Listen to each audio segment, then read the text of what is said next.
بسم اللہ الرحمن الرحیم۔ کبھی کبھی ظلم انسان نہیں ایک عورت کے حسد سے جنم لیتا ہے۔ یتیم کا دل ٹوٹ جائے تو آسمان بھی لرز اٹھتا ہے۔ روایت ہے کہ حضرت عمر بن خطاب رضی اللہ عنہ کے زمانہ خلافت میں ایک شخص کے ہاں یتیم لڑکی پرورش پا رہی تھی۔ وہ شخص کسی کاروباری سلسلے میں اکثر و بیشتر اس لڑکی سے دور رہتا تھا، یہاں تک کہ وہ یتیم لڑکی بالغ و راشد ہو گئی۔ وہ بہت خوبصورت اور بے مثال حسن و جمال کی مالک تھی۔ اس شخص کی بیوی پر ہر وقت یہ خوف غالب رہتا کہ اگر اس مرتبہ میرا شوہر واپس آئے گا تو ضرور اس لڑکی کے حسن و جمال کی وجہ سے اس پر شیدائی ہو جائے گا، مجھ سے زیادہ اسے چاہنے لگے گا۔ اس نے لڑکی کو نشہ آور دوائی پلانے کے بعد چند عورتوں کو بلایا اور ان عورتوں کے سامنے انگشت کے ساتھ لڑکی کا پردہ بکارت زائل کر دیا۔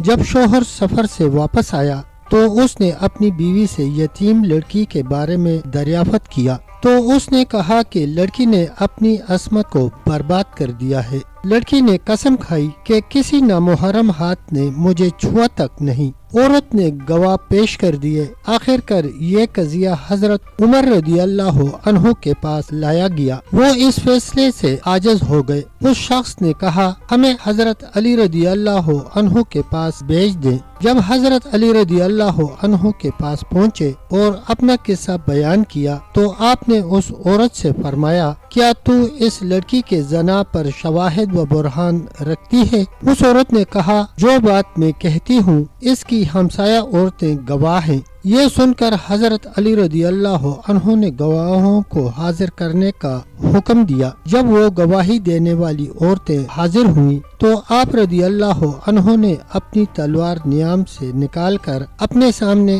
رکھ دی اور ان میں ایک گواہ کو بلا لیا اور اس سے سوال کیے تو اس نے بھی وہی بات دہرائی۔ اسے واپس اس جگہ نہ جانے دیا گیا جہاں دوسری عورتیں گواہی کے لیے بیٹھی ہوئی تھیں۔ دوسرے گواہ کو بلایا، دو زانو ہو کر بیٹھے اور فرمایا اے عورت کیا تو مجھے پہچانتی ہے؟ میں علی بن ابی طالب ہوں اور یہ میری ذوالفقار ہے۔ تو اس شخص کی بیوی کی طرح سچ بات کہہ دے جس طرح اس نے سچ کہا ہے۔ میں نے اس کو امان دے دی ہے۔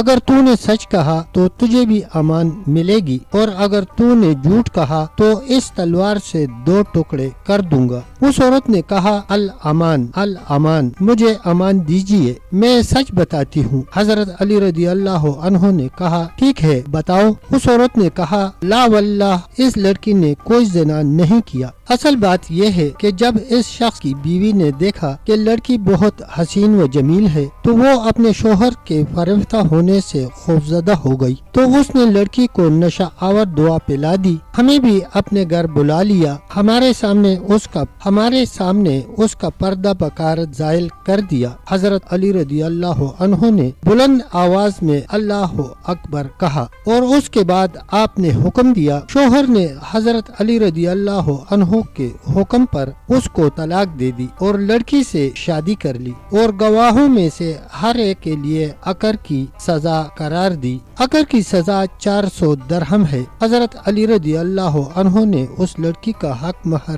اپنے مال سے ادا کیا اور مرد سے کوئی چیز نہ لی۔ سبحان اللہ۔ حضرت علی رضی اللہ عنہ کا فیصلہ صرف انصاف نہیں، ایمان کا مینار تھا۔ یتیم کی دعا کبھی خالی نہیں جاتی، وہ عرش تک پہنچتی ہے۔ اللہ ہمیں عدل و رحم کرنے والوں میں شامل فرمائے، آمین یا رب العالمین۔ اگر ویڈیو اچھی لگے تو ویڈیو کو لائک اور شیئر ضرور کریں اور کمنٹ سیکشن میں اپنی رائے کا اظہار کریں۔ تب تک کے لیے اتنا ہی، ملتے ہیں اگلی ویڈیو کے ساتھ، تب تک کے لیے اللہ حافظ، اللہ نگہبان۔